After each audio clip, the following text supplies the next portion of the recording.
O segundo reinado tem início com o golpe da maioridade em 1840. Esse período foi marcado por uma relativa estabilidade política e econômica.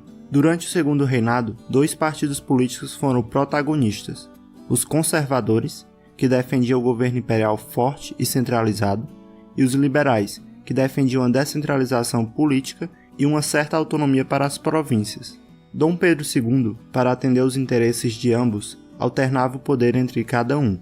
Em 1847, Dom Pedro II, baseando-se no parlamentarismo britânico, criou o cargo de presidente do Conselho de Ministros, que equivalia ao de um primeiro-ministro. O parlamento apresentava 3 nomes para o imperador, e este escolhia quem seria, entre os 3, o primeiro-ministro. Esse primeiro-ministro formava seu gabinete ministerial, e cabia ao parlamento aprovar ou não.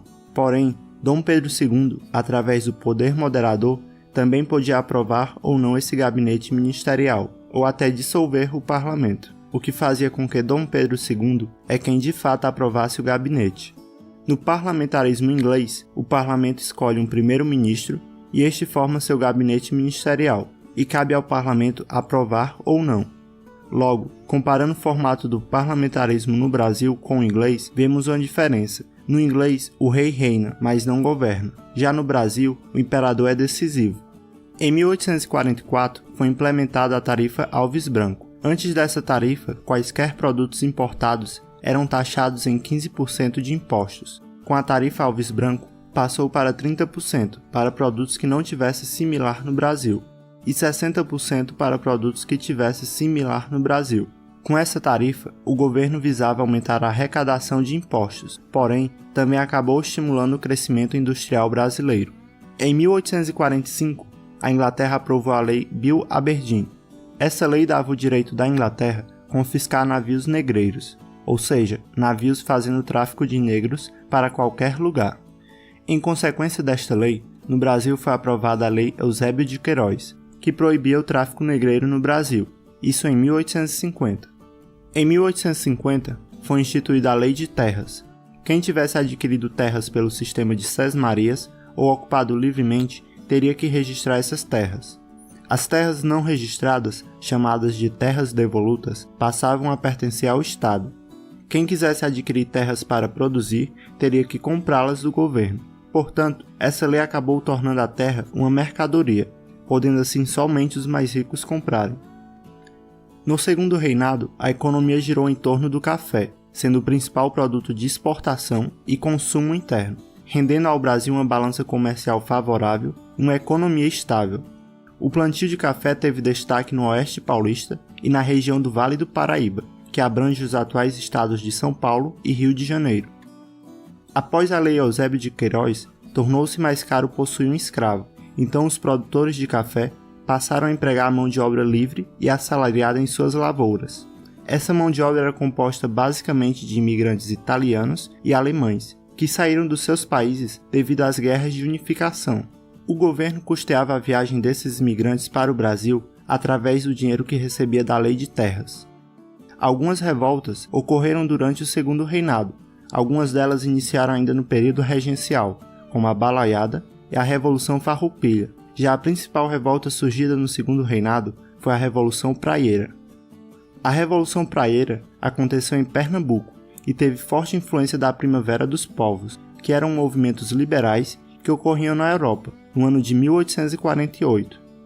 As principais reivindicações dos revoltosos eram fim do poder moderador, voto livre universal, maior liberdade de imprensa e fim do domínio português no comércio.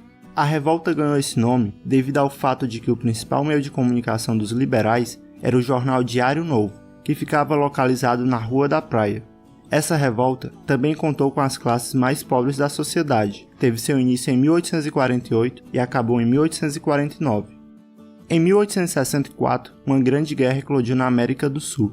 O ditador Solano Lopes, presidente do Paraguai, visava aumentar a extensão territorial do seu país, para obter uma saída para o Oceano Atlântico. O início do conflito foi quando o governo paraguaio aprisionou um navio brasileiro e em seguida invadiu o sul do Mato Grosso. O Paraguai também pretendia anexar territórios do Uruguai e da Argentina.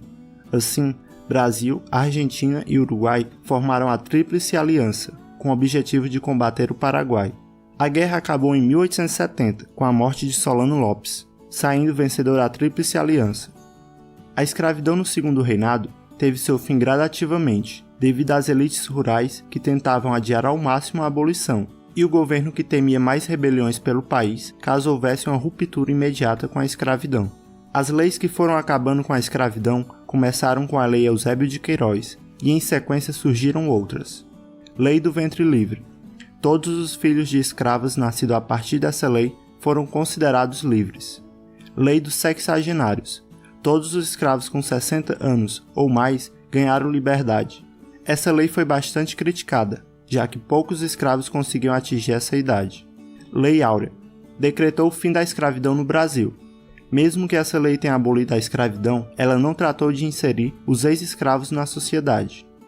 A queda do Império ocorreu devido à perca do apoio de alguns setores da sociedade, sendo eles: Igreja Católica. Nenhuma ordem do Papa vigorava no Brasil antes de ser aprovada pelo Imperador.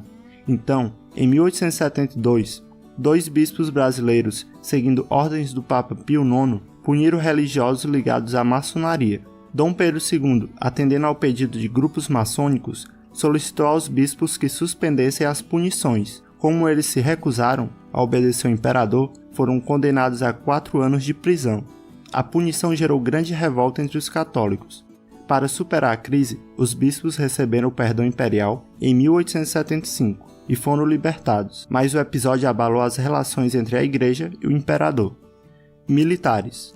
Após a Guerra do Paraguai, os militares perceberam a sua importância para o país, porém não eram reconhecidos pelo governo, devido aos baixos salários e ao descaso para com eles. Uma atitude que deixou os oficiais do exército bastante descontentes foi que eles não podiam se manifestar na imprensa sem uma prévia autorização do ministro de guerra.